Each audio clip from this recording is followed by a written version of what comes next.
Okay, let's go.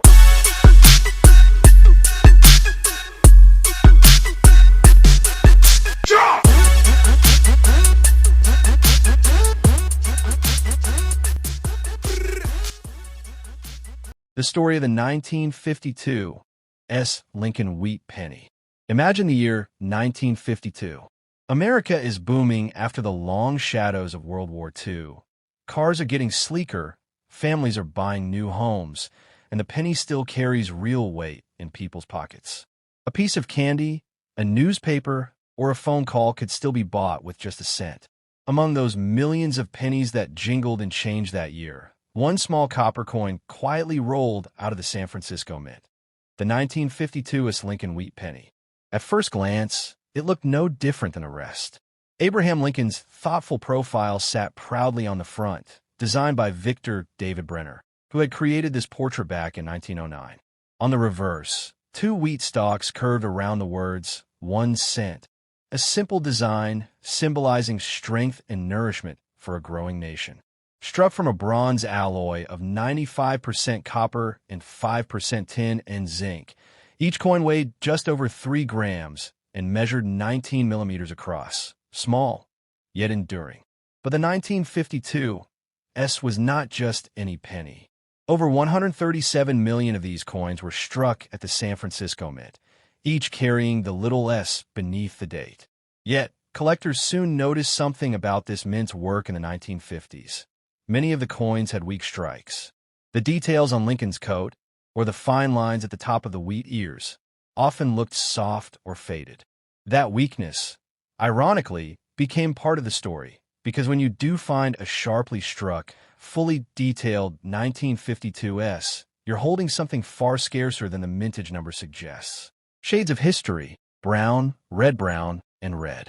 As the years passed, these pennies began to change color. Some turned a deep chocolate brown, the natural result of copper's aging process. Others held on to patches of red, glowing like embers. These are called red-brown. And the rarest of all? The brilliant, blazing full red, examples that look almost as if they were struck yesterday. Collectors prize those fiery coins most of all, especially in higher grades like MS 66 or MS 67, where luster dances across the surface in a perfect cartwheel. The hunt for varieties. The 1952 also hides little secrets for the sharp-eyed. Many coins show repunched mint marks, RPMs, where the S had to be punched more than once, leaving tiny shadows or overlapping impressions. Some tilt slightly west, some northwest, and some even show triple punches. With a magnifying glass, these quirks turn a common penny into a treasure hunt. Values across time. For most 1952 pennies that circulated in everyday life, the value today is still just a few cents. But when you find one that never entered circulation, the story changes. A bright uncirculated coin might bring around $10, while higher grades push higher.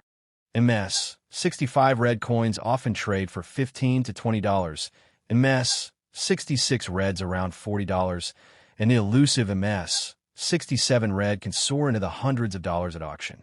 Collectors chasing registry sets are willing to pay dearly for those rare survivors. What collectors look for? The key is always in the details. Does the wheat on the reverse show full, sharp lines? Is the color natural, without dark spots or signs of cleaning? Does the luster flow evenly across the surface like a spinning wagon wheel? If so, you've got something special. And of course, if the mint mark shows signs of repunching, that adds another layer of desirability. No proofs here. Some collectors wonder if a proof version exists. The answer is simple: no. In 1952, proof cents were made only in Philadelphia. If you ever come across someone offering a 1952 proof, it's not the real deal. At best, it might just be an unusually bright coin with a proof-like look. Protecting the past. For those lucky enough to own one, preservation is key. Copper is delicate and reactive. It doesn't like humidity, heat, or chlorine. Store these coins in inert holders, mylar flips, or grating slabs. Avoid PVC plastics, which can eat away at the surface. And if you have a bright red example, Keep it safe in low humidity. Once the color fades, it never comes back. Ending. So the 1952 Lincoln Wheat Penny is more than just pocket change.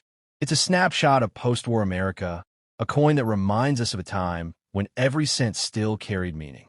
Whether brown, red-brown, or blazing red, each one tells a story of minting quirks, everyday use, and collectors' hunts for perfection. If you enjoyed learning about this coin and want to explore more hidden stories behind America's pennies, make sure to like this video, subscribe to the channel, and leave your questions in the comments below.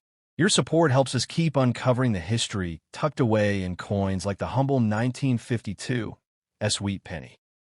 The story of a 1935 Lincoln Wheat Penny. Step back to the year 1935. The Great Depression still lingers over America. Bread lines stretch through city streets. Farmers struggle against dust storms in the Midwest, and families count every cent with care. In those years, a penny was not something to toss aside. It could buy a loaf of bread on sale, a streetcar ride, or a warm cup of coffee in a diner. Out of the Philadelphia Mint, without any mint mark beneath the date, came a 1935 Lincoln Wheat Penny, a coin that quietly became part of daily survival for millions of Americans. At first glance, it was the same as countless others. On the obverse, Abraham Lincoln's solemn profile, a reminder of endurance and unity, looked steadfastly to the right. The reverse carried two simple wheat stalks framing the words, 1 cent, a design chosen by Victor David Brennerbach in 1909 to symbolize prosperity and nourishment for a nation that was trying to rebuild itself. Each penny was struck in 95% copper with 5% tin and zinc, weighing 3.11 grams and measuring 19 millimeters across, small but mighty in its buying power. That year, the Philadelphia Mint produced over 245 million of these no-mint mark wheat cents. They poured into circulation, clinking in change drawers, and traveling from hand to hand in corner stores, train stations, and factory pay envelopes. For most Americans, it was simply money. But for collectors today, each surviving 1935 penny carries the whispers of a hard era. Shades of time, brown, red-brown, and red. As decades passed, the coins aged. Many turned a deep chocolate brown, worn from circulation and the natural oxidation of copper. Some retained patches of fiery color, glowing red-brown under the light.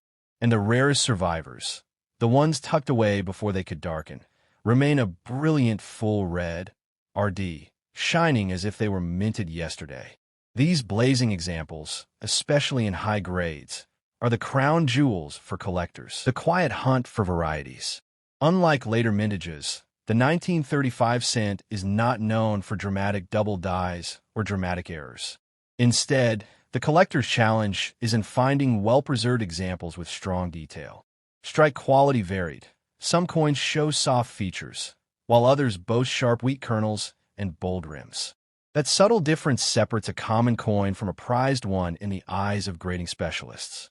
Values through the years. Most 1935 pennies that saw daily use are worth only a few cents today, echoes of their original purpose. But uncirculated coins tell a different story. A bright MS 63 red might bring around $10, while MS 65 red examples can sell for $40 to $50. The finest survivors in MS 67 red are scarce and have reached into the hundreds of dollars at auction. In this way, what was once pocket change for a struggling family in the Depression has become a collector's prize nearly a century later. What collectors look for. Collectors of a 1935 penny search for sharp wheat lines on the reverse, strong detail in Lincoln's hair, and luster that flows evenly across the fields. Natural toning is appreciated, but cleaning or spotting lowers the value. Since all 1935 pennies from Philadelphia lack a mint mark, the challenge is not in finding varieties, but in finding quality. Composition, the copper that carried hope. This penny was struck in 95% copper and 5% tin and zinc, weighing 3.11 grams. But to the struggling families of 1934, it wasn't just metal.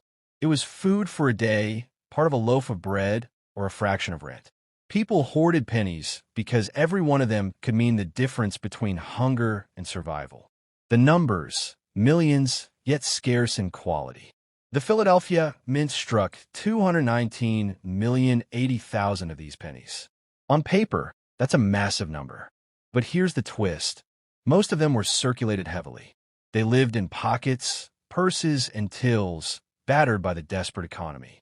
Finding one today in uncirculated condition is rare, like discovering a secret treasure buried in plain sight. Collectors hunt for coins with sharp details, full wheat stalks, and a bold shine. These are the true survivors. Varieties and hidden mysteries. The 1934 no mint mark penny carries its own secrets. Some coins reveal double dies, especially on the date and lettering. A sharp-eyed collector can spot these tiny distortions, hidden errors born during the striking process. Such errors transform an ordinary penny into a rare, collectible worth far more than face value. Imagine the suspense of holding a 1934 penny under magnification, wondering if you've stumbled upon one of those elusive varieties. Value from pennies to fortune. For a well-worn, good-condition penny, collectors may pay 10 to 25 cents, a humble rise from its original value. But in mint-state condition, the numbers soar. A 1934 no-mint mark Lincoln Wheat Penny graded MS-65 red can command over $100 to $150, while ultra-gem examples with fiery red luster can climb even higher at auctions. And if you discover a double-die variety, the suspense intensifies. These can fetch hundreds, even thousands, depending on rarity and preservation. Why it still matters. This penny is more than just copper. It's a time capsule. It tells the story of America clawing back from despair.